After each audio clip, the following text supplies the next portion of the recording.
امریکہ سے آئے افراد کی ملاقاتیں، عمران خان کی رہائی پر بات چیت، تجزیہ کاروں کی رائے۔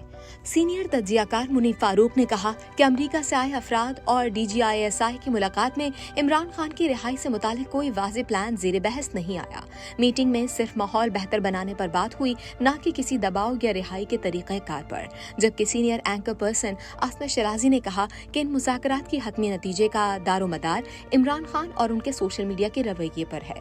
منیف فاروق نے کہا کہ یہ بات اپنی جگہ موجود ہے کہ امریکہ سے لوگ آئے اور DGISI سے ملاقات ہوئی ہے۔ اس ملاقات میں اس بات پر زور نہیں دیا گیا کہ آپ پر دباؤ ہے اور آپ عمران خان کو ریلیز کروائیں، اس میں ماحول بہتر بنانے کی بات ہوئی۔ انہوں نے کہا کہ امریکہ سے آئی ہوئی شخصیات کی ملاقاتوں سے متعلق اپڈیٹ یہی ہے کہ عمران خان کی رہائی کے حوالے سے اس میٹنگ میں کوئی بات نہیں ہوئی۔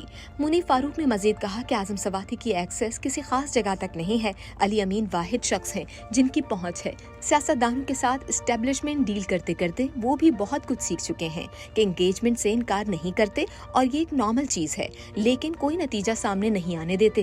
جنرل عاصم منیر سے چاہے کسی عزیز نے رابطہ کرنے کی کوشش کی ہو، میں یہاں یہ ہائپوتھیٹیکل بات کر رہا ہوں، جس طرح اعظم سواتی نے کہا کہ ان کے استاد نے بات کرنے کی کوشش کی ہو، میں جانتا ہوں کہ چند ریٹائرمنٹ جنرل صاحبان بھی چند دفاتر تک ہی پہنچ پائے لیکن آگے نہیں جا پائے۔ ان کو یہی بتایا گیا کہ ان معاملات پر آپ سے کوئی ملاقات یا گفتگو نہیں ہو پائے گی۔